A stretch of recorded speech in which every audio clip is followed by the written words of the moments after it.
Alors, je vais donner tout d'abord la parole à Nikita, et ensuite à Outou. Donc, Nikita, est-ce que tu veux bien te présenter et nous expliquer ton cursus, tout d'abord? Bonjour, je m'appelle Nikita, je viens de Moscou et les premières années, je faisais à Moscou dans une université classique. Classique, c'est un peu comme la bac en France. Et je faisais les sciences physiques et en particulier les réalités, j'avais des cours de sciences de matériaux. Alors maintenant, je suis venu ici pour l'intégrer en troisième année à l'école UGM. Et euh, voilà, pour le quatrième année, j'aimerais bien aller en Allemagne. J'envisage y aller et maintenant j'ai fait mes- je me prépare pour ce qui va avec la langue et les matières pratiques. Voilà. D'accord, merci Nikita. Donc, tu viens de Russie, tu arrives en France, donc j'imagine que les fonctionnements, les systèmes russes et français sont très différents. Est-ce que tu peux nous expliquer ce qui t'a marqué en arrivant en France? Donc, quelles sont les différences notables que tu as pu repérer pour l'instant? Hmm. On a déjà parlé des différences des systèmes académiques et moi je parlerai plutôt des différences culturelles, du choc culturel euh, dans ton expérience en changeant le pays. Euh, pour moi, les premiers mois ici en France, quand je ne parlais pas trop la langue et je ne savais pas expliquer mes intentions aux gens dans les magasins même, quand je traînais partout avec mon portable et traduisais les phrases, c'était comme, un peu comme dans une rêve. Mais euh, même, même, même en parlant de choc, je ne dirais pas que c'était du choc négatif. C'était quand même, euh, c'était quand même l'expérience positive. Et en fait, c'est pourquoi j'aimerais bien le répéter en allant en Allemagne. Euh, ce que j'ai remarqué tout de suite, c'est que les gens ici, ils sont plus bienveillants que chez nous. Que chez nous. Euh, Peut-être qu'il s'agit des plus... hum, il y a plus de classes moyennes, je dirais. Et ça se fait voir tout de suite. Euh, Pardon.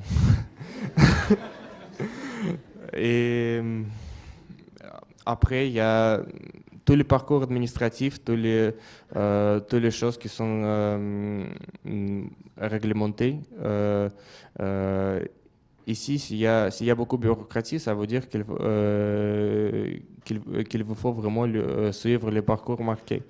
Par contre, pour moi, j'ai les instances sociaux qui viennent de ma expérience, de mon expérience en Russie. Pour moi, c'est le signal qu'il me faut déjà chercher les parcours alternatifs. Et maintenant, j'apprends bien à suivre les règles. Ouais, c'est vrai. Parce que c'est beaucoup bien défini, c'est beaucoup plus défini, beaucoup plus réglé la vie en Europe. Euh, ça, c'est qui est la partie la plus importante de ce qu'on appellera le choc culturel peut-être. Ok. Mais après, il y a les gens, on sourit, on dit bonjour. C'est pas très commun dans tout le monde. Merci Nikita. Alors je te poserai encore une question. Donc tu envisages d'aller en Allemagne. Oui. En quoi est-ce que tu penses que ton parcours jusqu'à aujourd'hui peut t'aider à t'adapter à ce nouveau changement? Euh, En fait, Lisa a déjà touché ce thème. Je crois qu'aller dans un autre pays la première fois, ça se produit, cette première choc. Et c'est un peu comme le choc qui provient d'apprentissage de langue. Quand on apprend la langue étrangère la première fois, Notre cerveau, il apprend les mécanismes généraux d'apprentissage des langues. Par exemple, quand j'apprenais l'anglais, je me souviens des façons dont je pensais de la langue. Et quand j'apprenais le français, après, ce n'était pas si difficile.